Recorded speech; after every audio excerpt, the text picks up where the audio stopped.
Salut et bienvenue dans cette deuxième partie de la vidéo sur la réalisation de l'annale du DCG 2018. Donc, du coup, dans la vidéo précédente, on s'était arrêté aux opérations courantes et on avait enregistré toutes les opérations courantes qui nous étaient demandées dans le cas pratique. Du coup, là, dans cette vidéo, on va attaquer la partie 2 qui correspond à la déclaration de TVA du mois de novembre 2017. Alors, qu'est-ce qu'on nous dit? On nous dit qu'à l'aide de l'annexe 2, on va devoir répondre à 3 questions. Première question, alors on va déjà aller regarder l'annexe 2. Pardon. L'annexe numéro 2. Il est où? Il est là. Alors, qu'est-ce qu'on a dans l'annexe 2? Opération relative à la TVA, à la déclaration de TVA de novembre 2017. Alors, qu'est-ce qui s'est passé? J'ai vendu des produits en France, 35 000 euros. J'ai vendu, donc, alors, si je réfléchis, je n'ai pas lu encore les questions, mais si je vous dis ça à vous, si je réfléchis, j'ai vendu des produits en France, donc c'est normalement soumis à TVA. J'ai fait des ventes de produits dans l'Union européenne. Vente dans l'Union européenne, a priori, il n'y a pas de TVA dans les ventes dans l'Union européenne. Si et seulement si mes chers clients m'ont donné leur numéro de TVA intracommunautaire. J'ai fait des achats en France de plantes et de matières premières. Donc globalement, j'ai des achats qui sont normalement déductibles. J'ai des acquisitions en France d'un véhicule de tourisme pour le directeur commercial, 21 000 euros. Les véhicules de tourisme, la TVA n'est pas déductible. Acquisition d'un serveur informatique en provenance d'Irlande. Ok, donc j'ai acheté au sein de l'Union européenne un ordinateur. A priori, il n'y a pas de TVA sur la facture si moi j'ai fourni mon numéro de TVA intracommunautaire. Achat de prestations de services en France. J'ai acheté des prestations de services en France. Il me reste simplement à savoir si les achats de prestations de services que j'ai fait auprès de mes partenaires sont, comment dire, ils ont eux opté pour la TVA acquittée sur les débits, oui ou non? Ok. Maintenant, information complémentaire. Le taux de TVA est de 20% sur toutes les opérations. Merci beaucoup, la vie est belle. Les fournisseurs n'ont pas opté pour la TVA d'après les débits. Ça veut dire quoi? Ça veut dire que la TVA est exigible au moment du paiement. Pas au moment de la facture, pas au moment de l'achat. En novembre, Distillat règle à ses fournisseurs de services pour 2 400 euros. Ah, c'est intéressant. Tous les partenaires ont fourni leur numéro de TVA intracom, donc, ok. Fin octobre, Distillat avait comptabilisé un crédit de TVA. Ça veut dire qu'elle avait plus de TVA. Et là, c'est à vous de répondre. Déductible que de TVA collectée lorsqu'elle a fait sa déclaration du mois d'avant, dont elle n'avait pas demandé le remboursement. Super. J'ai plein d'informations et on va regarder, du coup, c'est quoi les questions là? C'est quoi les questions? Ça, c'est le corrigé. Les questions. Alors, à l'aide de l'annexe... À l'aide de l'annexe 2, rappelez les règles relatives à la TVA sur les livraisons de biens hors de France. Les livraisons de biens hors de France. Donc c'est livraison intracom, exportation. Exportation, c'est je vends hors de l'Union européenne. Livraison intracom, ça veut dire que je vends au sein des petits camarades de l'Europe. Regardons. Donc globalement, tout de suite, je vous ai tellement martelé avec ça que vous devriez pouvoir avoir la réponse. On va vous donner une réponse un peu très, très juridique, quoi. Mais voilà, l'idée des deux réponses sera la suivante. Donc, rappelez les règles relatives à la TVA sur les livraisons de biens hors de France. Donc, exporter des biens hors de l'Union européenne, livrer des biens au sein de l'Union européenne. Là, c'est ce qu'on vient de dire, en fait. Donc, selon l'article un tel, etc., pour les livraisons, je vous laisserai lire précisément, mais ça, si vous savez le faire, si vous savez l'indiquer précisément le jour de l'examen, vous aurez tous les points. Il faut au moins donner l'idée générale. Il faut montrer à votre correcteur que vous savez de quoi vous parlez.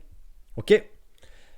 Même si vous ne sortez pas l'article précis du Code général des impôts, il faut que vous puissiez donner l'idée générale. Donc, exporter, selon l'article Intel, les livraisons de biens expédiés ou transportés hors du territoire de l'Union européenne sont exonérées de TVA. Pas de TVA sur la facture.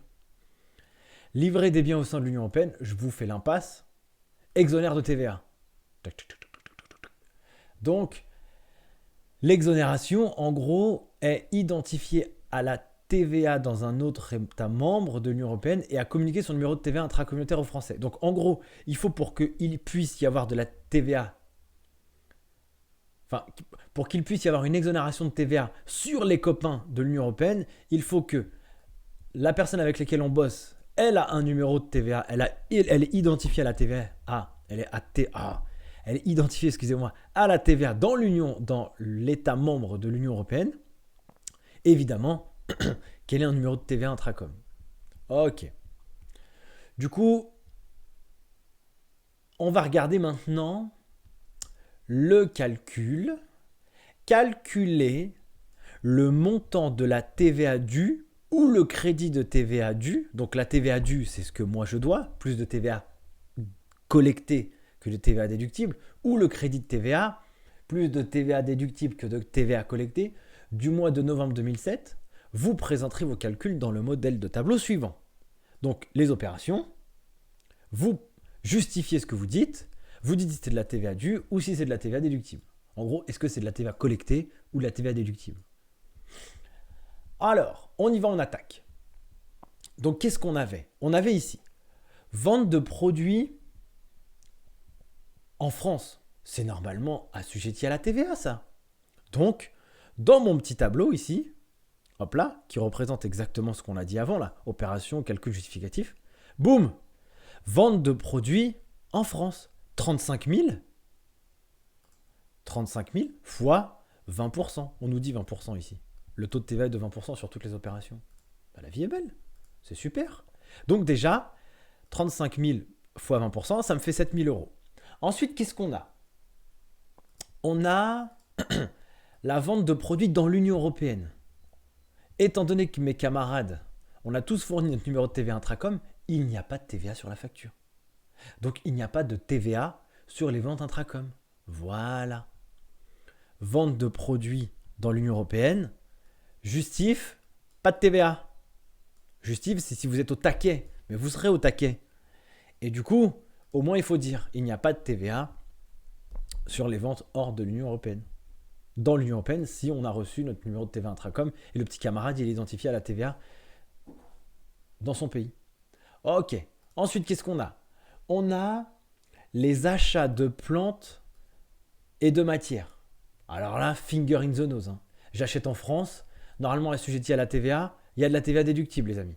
Achat en France de plantes et de matières premières. Boum, TVA déductible. Pas difficile. Ensuite, qu'est-ce qu'on a d'autre? Acquisition en France d'un véhicule de tourisme pour le directeur commercial. C'est un piège. C'est un piège.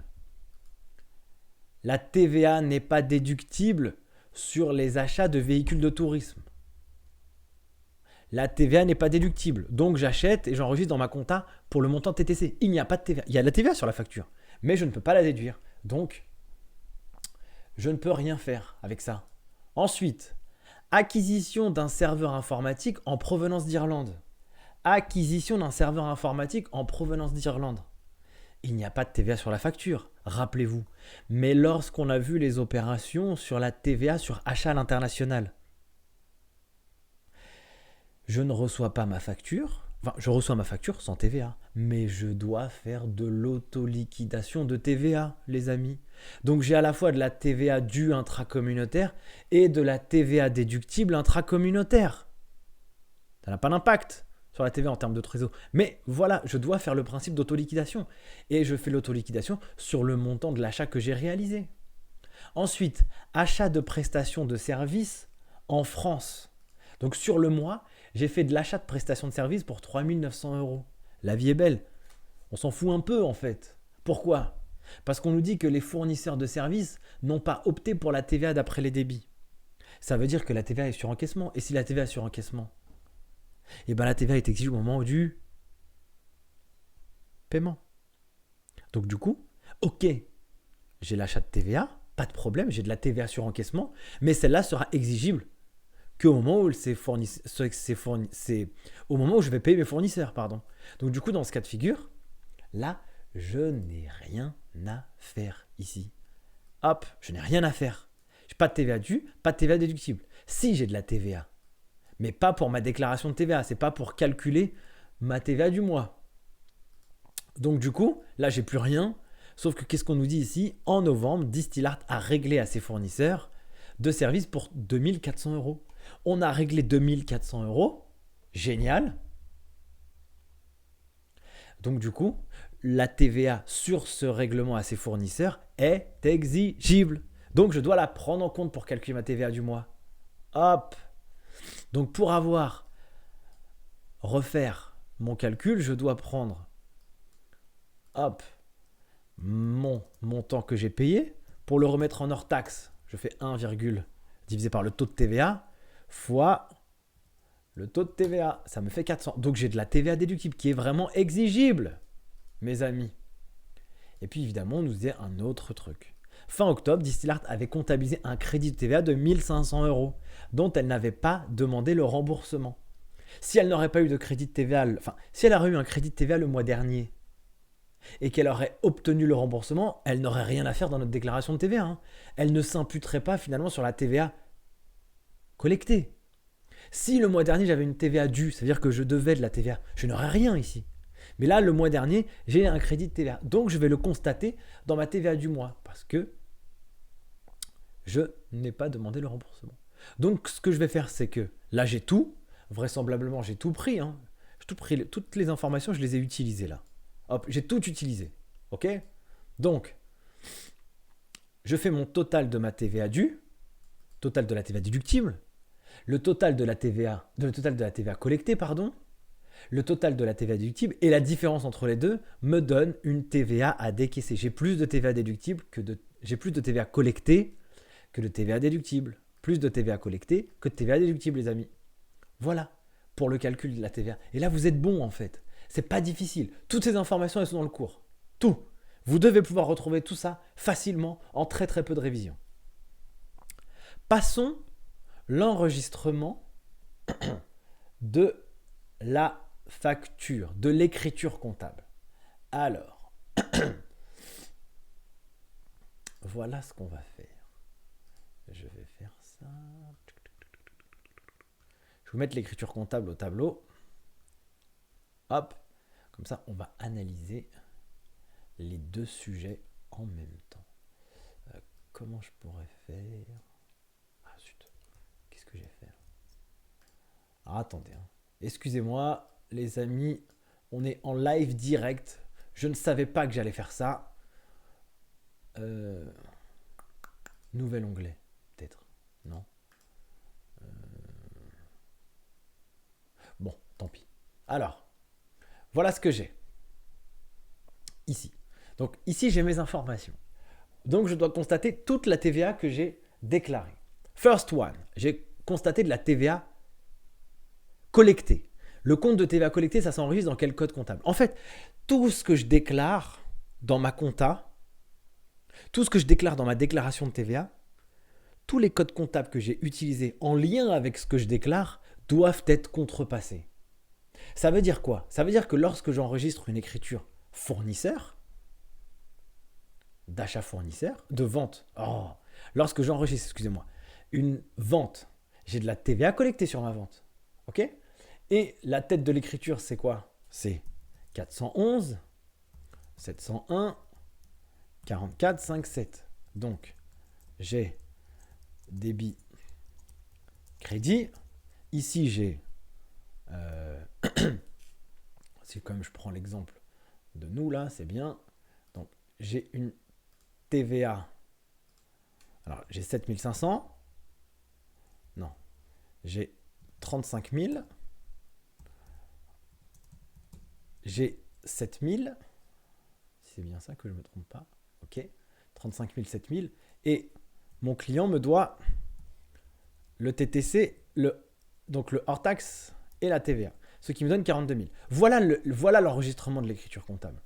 D'accord? à la base, à l'origine, c'est ça mon enregistrement de ma facture. Là, je viens de dire que je vais déclarer ça. D'accord? Ça, je vais le déclarer. Donc, quand je vais le déclarer, je vais passer mon écriture comptable. Je vais le solder. Je vais le passer dans l'autre sens. Ce que j'avais constaté à l'origine. Lorsque je le déclare, je le passe dans l'autre sens. Donc là, je devais à l'État. En faisant cette écriture, je ne dois plus. Je fais mon écriture. OK? Donc, on va aller doucement du coup. Donc, là, je vais contrepasser ma TVA collectée. Donc, dans un compte de TVA collectée. Qu'est-ce que j'ai d'autre en TVA due? J'ai de la TVA due intracommunautaire. Rappelez-vous, ici, lorsque j'enregistre mon écriture d'acquisition intracom, ça se passe comme ça. J'ai mon compte, 2 et quelques là en l'occurrence, 44 5 6 6 2 je crois pour la TVA due intracommunautaire, 404 mon fournisseur, 44 52. Et ça se fait comment? Au débit, au crédit. Et bien ce que j'ai ici au crédit dans ma TVA due intracom, je vais le passer au débit ici. Donc, j'annule le compte, je solde le compte. Ensuite, j'ai quoi? J'ai ma TVA sur l'acquisition, sur la TVA déductible, évidemment, intracommunautaire, là, 455 62. TVA déductible sur immobilisation. Je pourrais avoir un autre code comptable, là, sur immobilisation intracom. Donc, je vais le solder, celui-là, ce compte. Hop, c'est cette opération-là. J'ai pris ça. J'avais de la TVA collectée que j'ai mis au débit et de la TVA déductible que j'ai mis au crédit. Comme ça, je les annule. Ensuite, qu'est-ce qu'on a? La TVA déductible sur biens et services. La TVA déductible sur biens et services. Elle est où celle-là?